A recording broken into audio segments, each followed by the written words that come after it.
Hey guys, this is DFD, aka Dark Frozen Depths, with the long-awaited discussion video about a game I played called Rabi Ribi.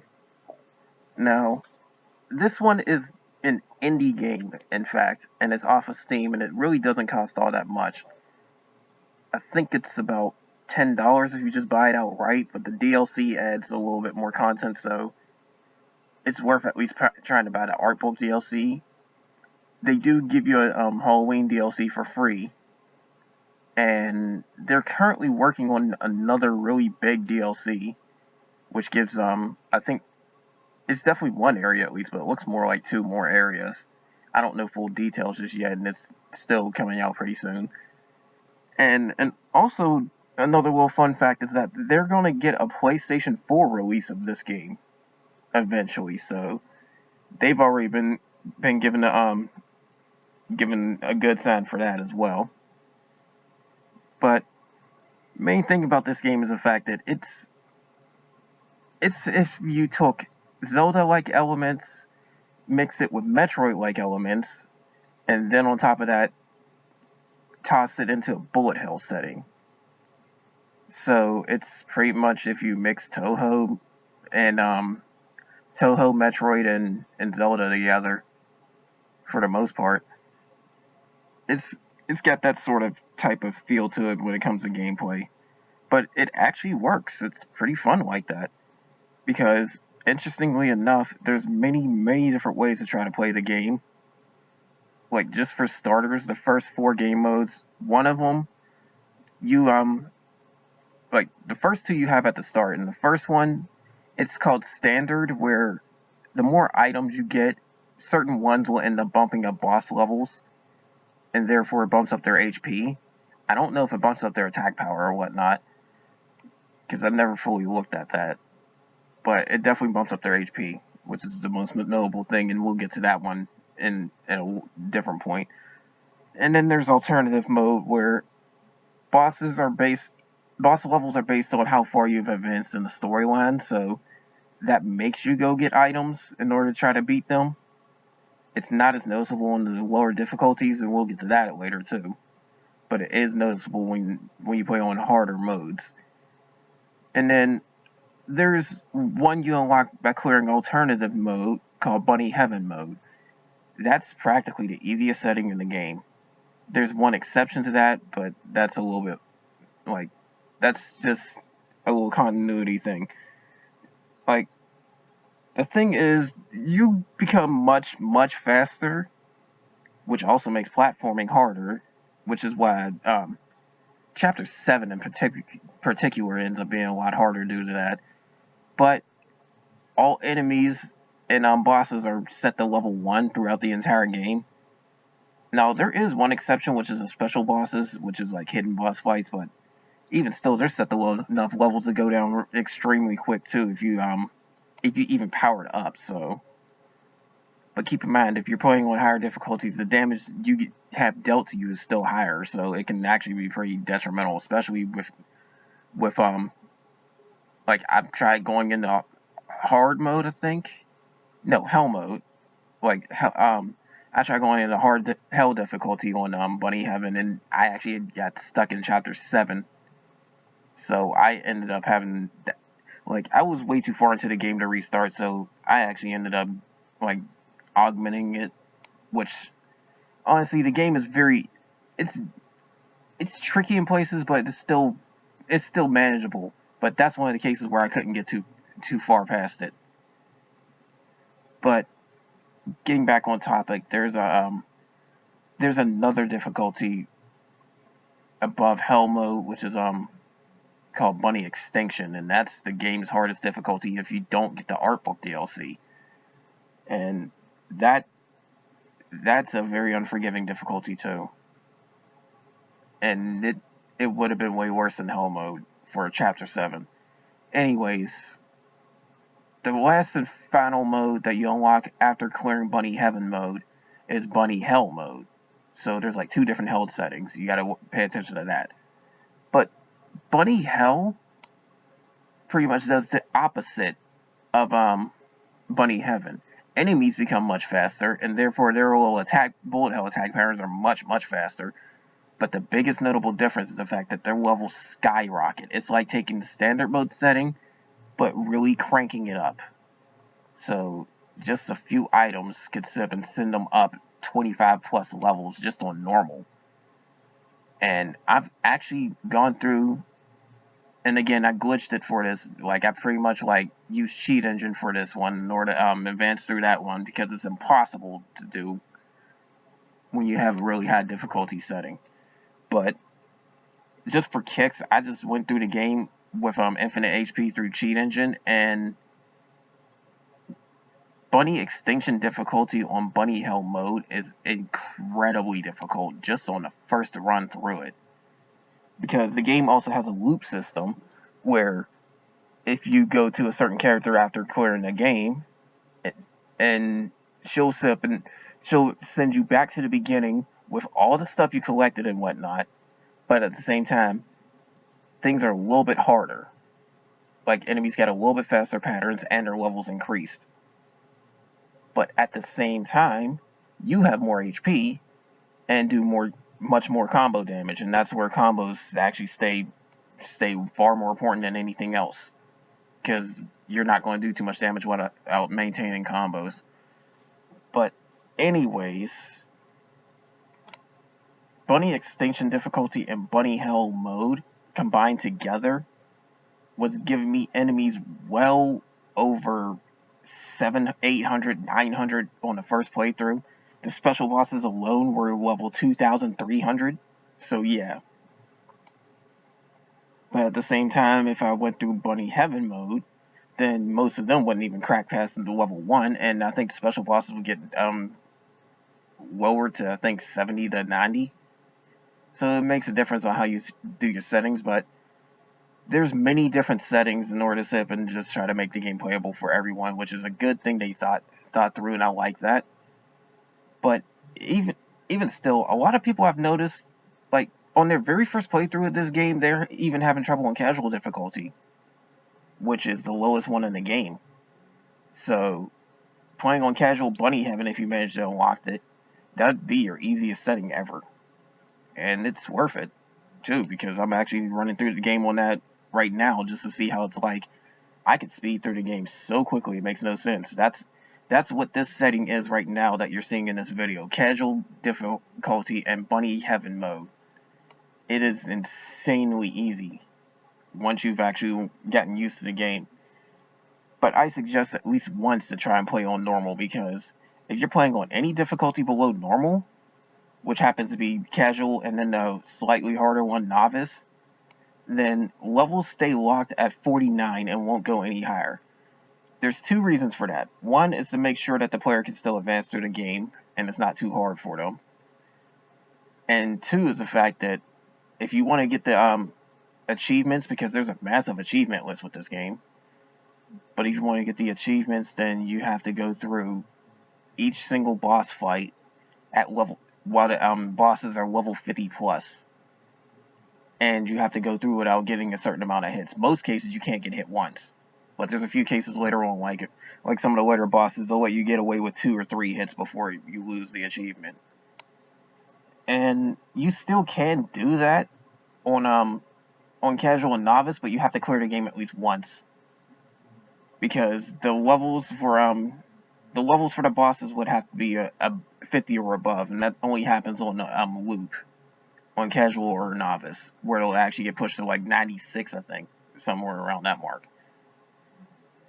But anyways, the gameplay and the game difficulty, it's pretty well made, I have to say. Now, the game is meant to be challenging because, of course, it's a bullet hell setting, so. And the biggest thing I have to point out about bullet hell is the fact that even though the screen can get completely flooded with stuff you have to dodge, you only take damage if a certain part on your character gets hit. Now, there's a little interesting feature that at the start of a boss fight, you can actually see that spot flashing on your character for a short moment. And then at any time in the game, you can still hold down your attack button, even if you don't have the attack item, which I'll get to later. but you can hold down your attack button and it'll show that dot as you move slower, which is a hidden technique that you should learn. There's a few other hidden techniques that you'll learn too, and they will come greatly should you decide to clear the game with 0% items, meaning you don't pick up a single item in the game, which is why you can clear the game like that too. You can clear the game with any number of items you collect, unless you're playing something like alternative mode and don't want to go through extremely long bosses. But that's the thing, like, you can also clear the game with no items whatsoever, which is pretty interesting. And that actually is, I'd say that's actually harder than going through the game on hell difficulty, I think. So it's actually a bit of a challenge, even if you do it on casual. Because you get two characters, basically. And you technically play as one, but the other one comes out for your magic attacks. And the one you play as is the bunny girl known as Erina, who honestly looks like a Playboy bunny, but she's a literal bunny. Like a little bunny turned into a human. But in the case of the other playable character, Ribbon, she's the fairy that helps out Erina while attacking, and she pretty much just travels around with her. But Ribbon, she's your magic user, and the whole reason why you even have an MP bar, because that MP bar represents Ribbon's Ribbon's ability to even churn out charged up spells. Because even with 0 MP, you can still fire off magic with Ribbon, which is a good thing. But if you want to use any of her charged up spells, you have to have enough MP for that. Especially in the case of if you find any of these rainbow eggs that you might have seen. Like the rainbow eggs, they'll give you a 7th type of magic, because Ribbon can get up to 6, and you don't get one of them until the post game. Because the interesting thing is you have to clear both the main game and the post game in order to start a new loop, which is why I say clear the entire game. But she gets one thing in magic at the start, because of course you need something to use with Ribbon, and then you're forced to get Ribbon regardless too, which is another real interesting thing I like about 0% items, where they actually cater a lot of the game's attacks and mechanics to fit that 0% item run. Some boss fights are clearly made like that. Like the second fight against a character named Kotari, you'll actually, if you actually notice, if you're able to double jump, then one of her patterns actually has higher magic to dodge. So, because everybody in this game that you fight ends up using magic, but her patterns will actually change according to that. Like if you can't double jump, it will be lower so you can get over it, instead of having to use any means necessary to try and dodge it, or just sitting up taking the hits. And that's a nice little thing I like that they did too. They cater it so that regardless of how you're playing the game, you can still get through it. But well, unless you set the difficulties to certain points and you're just trying, it's just hard to get past some of them. But yeah, Ribbon, she's your magic user. She gets a lot of interesting little attacks too. It's worth trying her out. Not to mention, one of them can heal you, and you can buy that one in the store. I gave you a nice little hint for that one. But it's not just that. She gets a BP meter where she gets to pull off some super attacks, and that's where the healing comes in for one of your types. And they'll give you certain little status boosts. Like each and every one seems to give you a speed up. But if you're staying within the killer beam where Ribbon's at, you also get another little boost too, which helps out. Like for instance, that little the rainbow one where you get from the rainbow eggs, it gives you an interesting little buff called Bunny Lover.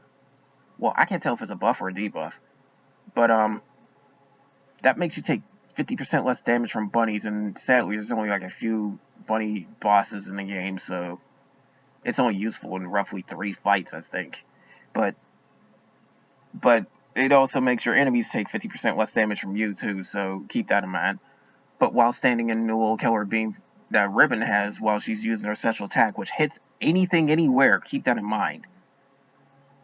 But while she's doing that special attack, and you're standing in the little killer beam, you'll get an ability called Amulet Cut, where Eventually in the game, you'll get this item called the Bunny Amulet, regardless of whether you sip and do 0% items or not. And that thing will allow you to dodge attacks, but also damage enemies. In the case of one of the fights in the 0% item run where where you're not able to use ribbon, it will end up being your only means of damaging the boss, aside from using the item called Cocoa Bombs. Because there's actually a few items that don't add to the percentage counter, so they gave you a little bit of leeway on that one. Because you're forced to get the Bunny Amulet, you're forced to get 2 healing items, which is called the Rumi Cake and a Ruby Donut. And then you can also get Cocoa Bombs and not bump it up. You can get Rainbow Eggs and not bump up the percentage too, so they gave you a little bit of leeway. However, finding the eggs on 0% items is kind of tricky. But moving on with characters, like, they've got a pretty interesting cast of characters in this game too. They're all female, but it's a pretty interesting cast of characters. There's Rumi, who's Erina's master. There's her sister Meru, who you practically spend most of the storyline looking for. There's a girl that looks like a bunny. Whether she is one or not, I'll let you go through the storyline to find out. But there's a girl named Arisu. There's Coach Ree, who I mentioned, and she's actually a fox, as you'll find out if you ever play this game. There's Ashuri, who's the witch girl. There's Rita, who actually uses ice magic, and Rita happens to be my favorite character from this series, because they may or may not make a Rabi Ribi 2. I've heard rumors, but Rita happens to be my most favorite character in this series. I don't know why, she just clicks with me, but I like her a lot. There's other characters like Sasini, Sayaro. There's another one named Sayana, who you've probably seen in this video at some point.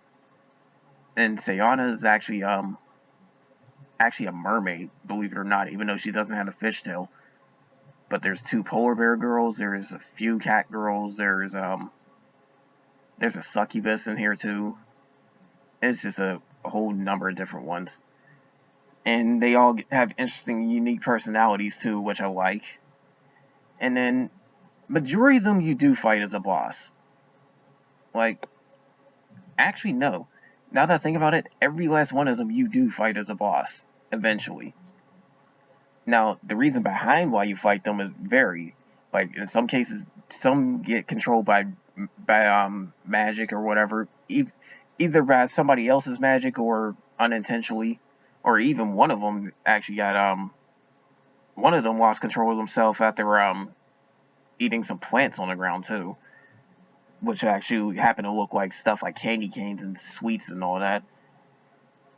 Other cases, sometimes you end up irritating them to the point where they pick a fight, or you get irritated to where you pick a fight.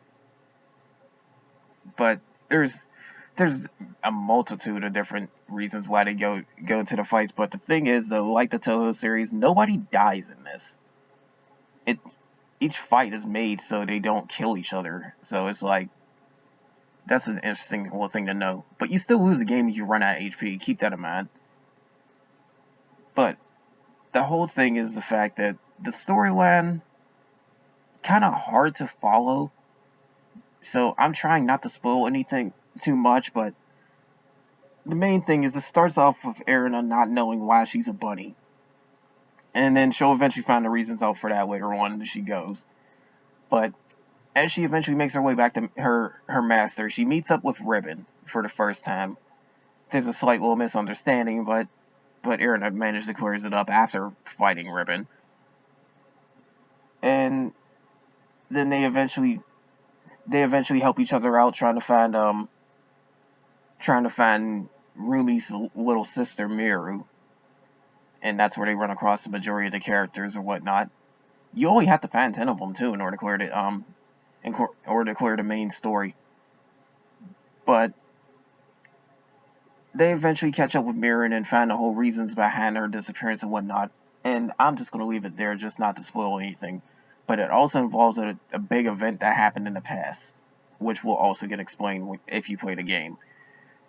Now, In the case of gameplay, the main issue I have is the fact that like some of the patterns really are incredibly tricky. So if you're a new player, even on casual, they'll still give you a lot of trouble.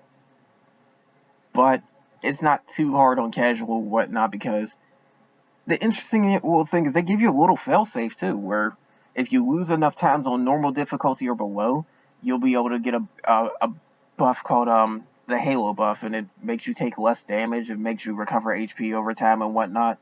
So it gives you a lot of beneficial effects, and then it gets stronger if you still keep losing, up to level 3. So that's a nice little interesting little mechanic they gave you.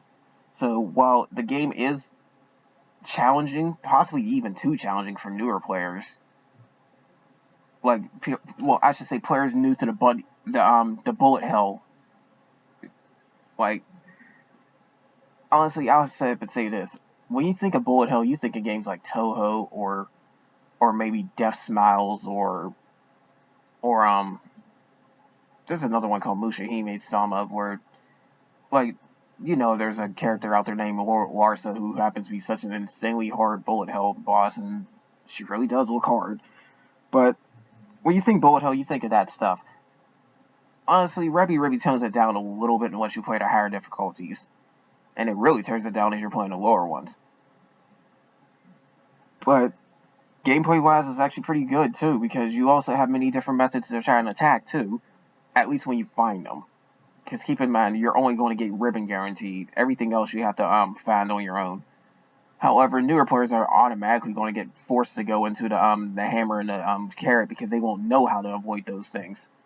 So the hammer and the carrot bombs is going to actually come in handy too. Which is how you find a lot of hidden items too. Like you get to find a whole bunch of hidden items to try and power up your character or whatnot, and eventually getting 100%, it will give you a very, very noticeable spike. Like, you start off with about 50 HP, and then when you advance through the game, finding other characters and defeating them, they'll give you more HP, and something called pack points, which is how you equip badges, which are special effect items that you need to spend the pack points for. And that will also make you stronger too in a lot of cases. Not to mention, playing through in another loop gives you more pack points instantly. But there's more HP items, there's MP items that increase your MP. There's items that increase how much energy you have for attacks and whatnot. Because the MP also does that for Erida, but it's more suited towards the another item too, which is the regen item too. But it'll there's a lot of different items to boost you up too that you can find out, and it's a pretty good thing too. I like how they did all that. But other thing I have to mention too is the downloadable content. Like, the majority of it is actually pretty cool, because it has some stuff that was deleted in the from the game. If you have the Artbook, you also can get the game soundtrack too, which is pretty good as well. Now, in the case of the Artbook, there's 2 difficulties that are in there that was removed from the game because enemy patterns got so incredibly difficult that some of them could even crash the game. So you had to be careful if you did play those difficulties, but they're called Unknown and Impossible difficulty. Unknown is already harder than Bunny Extinction. And then Impossible difficulty is even harder than that. Impossible difficulty is actually deemed unclearable when you unlock the boss rush mode by clearing the game. And eventually clearing the first two boss rushes, you get a true boss rush where you fight absolutely every single boss back to back. And impossible for true boss rush is actually literally impossible, as the difficulty implies. But the thing with impossible mode is the fact that it's so significantly hard that it's going to take me a long time to even try to clear it. As I've done 2 videos on, well, I've done 1 video on that one. But, yeah, they give you an extra challenge if you want as well. But the biggest thing I like about the DLC is the fact that you can do boss rush on normal difficulty with 3 other characters in the game, which is Sasini, Sayaro, and my favorite, Rita. Now, Rita was only playable during a little side chapter that you eventually unlock, but that boss rush makes her not only playable, but all 3 of them also get to use ribbon as well. So that's a nice little interesting thing. And you'll see why two of the characters were completely removed. Now Rita is actually playable to go through the entire game, and I hope they do that for her. But the whole thing is the fact that the DLC, while the Artbook one costs money, it's worth it. The Halloween one is just made to be an insanely challenging area.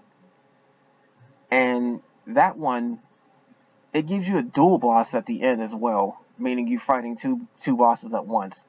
But it's a nice little interesting side thing. It also gives the arena another look too when you clear it. But it's very, very, very tricky. I suggest not even doing that until after you clear post game. And it even suggests it too with its signs. But it's a free DLC, so why not get it? And that's another thing I like. They actually thought about players and all that and gave them a free DLC. Now, I don't know if the one they're working on now is going to be free, but I'm definitely getting it eventually. And, like, the only other thing I can really talk about is the art style and the music. Because the art style, it's pixelated for normal gameplay, but when you see the cutscenes, the characters are actually fully drawn, and they all look pretty good. Some look cool, some look cute, some look interesting, some look flat out hot. I'm not even going to deny that. And it's nice to see the different cast of characters. And naturally, the Artbook DLC, you can view them all at any time you want. Not to mention, impossible difficulty gives the arena a second look. So you already get 3 looks if you get the Artbook and the Halloween DLC.